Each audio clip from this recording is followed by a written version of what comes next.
What's going on, everybody? Keith with Beardley Bourbon and Spirits. We're gonna pop open this Bulleit Bottled and Bond. This is the Frontier whiskey. It says very special bottling on the front of this. I think maybe the reason for that is the fact that this is Bulleit's first soiree into releasing their own distillate.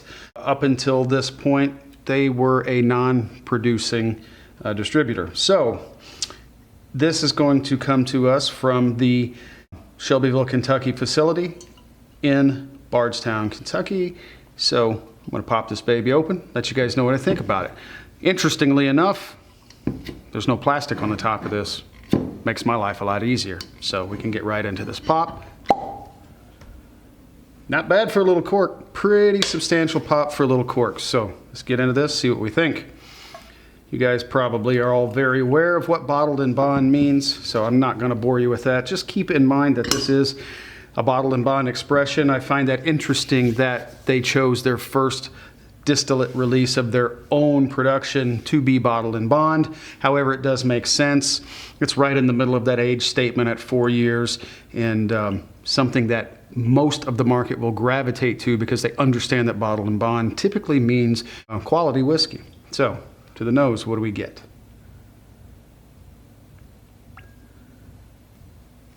There's a note in here that I always enjoy. It's like a caramel, roasted nut kind of feel. It's like that. You'll hear me say a lot in my reviews, like a dusty or a musty kind of earthy note. That's in this on the nose for me. There's also a little dark chocolate going on in here, a little orange zest, and that nice earthy kind of a roasted nut note to the palate.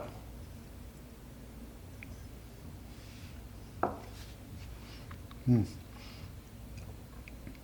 first thing that I notice when I go in for the palate on this whiskey is a really good mouthfeel. Thick, viscous, creamy mouthfeel. I don't know if the camera's catching this, but the legs on this are very good. Really impressively viscous for 100 proof because we know there's probably a relatively substantial amount of proofing water in there to get down to 100 proof. As far as the flavors, I get a caramel, if you're that guy. I get a caramel note on the palate, a little bit of the rickhouse, kind of that earthy note in here, a little bit of that nutty note, not too much of the fruit. It might come popping out to me on the second pass. Let's find out.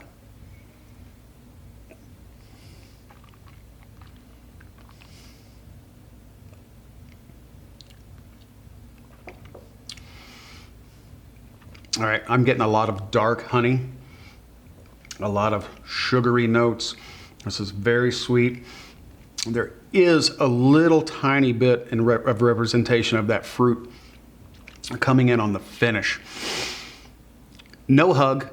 This is not a hot drinker. I'm getting no Kentucky hug out of this at all, but that's okay. It's not a disappointment because on the palate, the finish is going and going and going forever. I am salivating, and this is really a pleasant drink. Bulleit, good job. If this is your first release of your own distillate, I can't wait to see what you guys do moving forward. That nose is strong on that honey and roasted nut though, with that earthy feel. So it's kind of Jim Beam-esque or reminiscent. If I didn't know that this was their own, I would say maybe they sourced a barrel, but that's not the case here because we do know this is their own distillate. I say great job, Bulleit, and I say if you guys are into trying bourbons, then you haven't tried this Bulleit, put some on your bar. I don't think you're gonna be disappointed. The mouthfeel is great, the finish is great, the nose is pleasant. Pretty good offering.